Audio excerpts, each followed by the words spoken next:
68 days. That's how long Nancy Guthrie has been missing.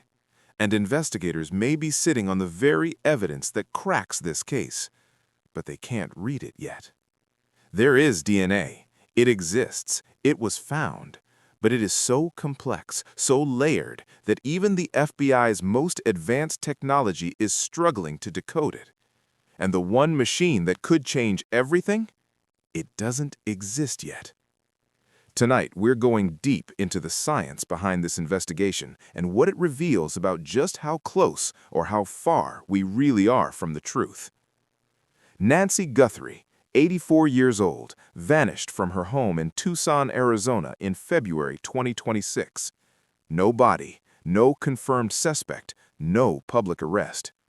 What investigators do have is a crime scene and traces of biological evidence that are now at the center of everything. Renowned genetic genealogist and DNA expert CeCe Moore, one of the most respected voices in forensic science, recently sat down with journalist Brian Enton to break down exactly what may be happening behind the scenes of this investigation. What she revealed was both fascinating and sobering. Here's what we know.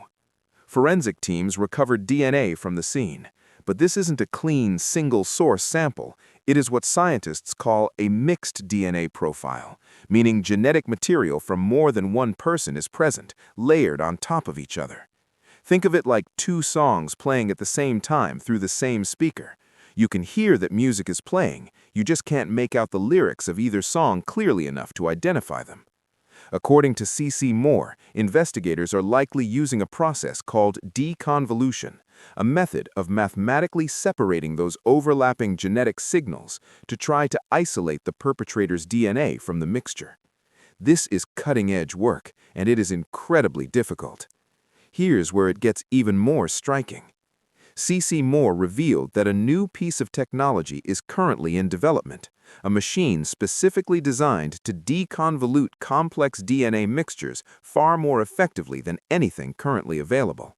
It is not on the market yet, but Moore suspects that companies may be accelerating its development precisely because of high-profile missing persons cases like Nancy Guthrie's.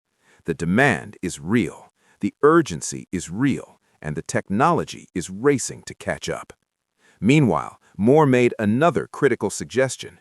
If current samples remain inconclusive, investigators should return to Nancy's residence. Specifically, she pointed to rootless hair, strands of hair without follicles, which traditional DNA testing cannot process, but which a company called Estrella Forensics has pioneered new techniques to analyze. In other words, there may be evidence still inside that home. What does the DNA complexity tell us about who we may be looking for? Mixed DNA at a scene like this suggests close, prolonged physical contact, not a distant or opportunistic encounter. This person was in that space, they touched surfaces, they left traces, and yet they haven't been identified. That tells us one of two things.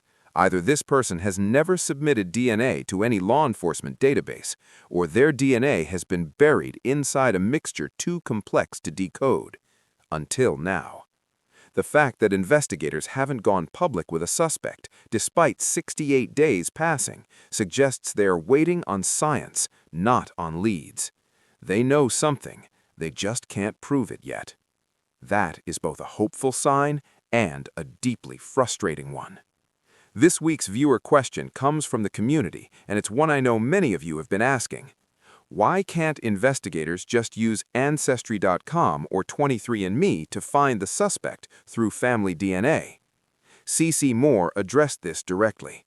While smaller databases like GEDmatch and Family Tree DNA do cooperate with law enforcement under specific conditions, major commercial platforms like Ancestry.com do not currently open their databases to investigators. This creates a painful divide. Millions of DNA profiles sitting in private servers, potentially holding the answer to cases like Nancy's, but legally inaccessible. It is one of the defining tensions in modern forensic science. Genetic privacy versus public safety, and there is no easy answer. I want to be clear about something. CeCe Moore stated in this interview that she is not advising the FBI directly. Everything she shared represents her professional perspective, what she would do if she were managing this investigation. I respect that distinction, and I want you to hear it the same way. But here is what I personally take from this. The investigation is not cold. It is not stalled. It is waiting on science that is actively evolving in real time, possibly because of this very case. And if there is rootless hair, untested evidence, or a secondary crime scene that hasn't been fully processed, the next breakthrough may not come from a new lead. It may come from re-examining what was always there. Nancy deserves that. Her family deserves that, and we are not done. Investigators have DNA, they have a scene, they have expert consensus on what needs to happen next. What they are waiting for is the technology to catch up, or for one more piece of evidence to surface inside a home that may not have given up all of its secrets yet. Next episode, we go deeper into the forensic timeline, what has been tested, what hasn't, and what investigators would need to make an arrest. Stay with me, because this case is far from over.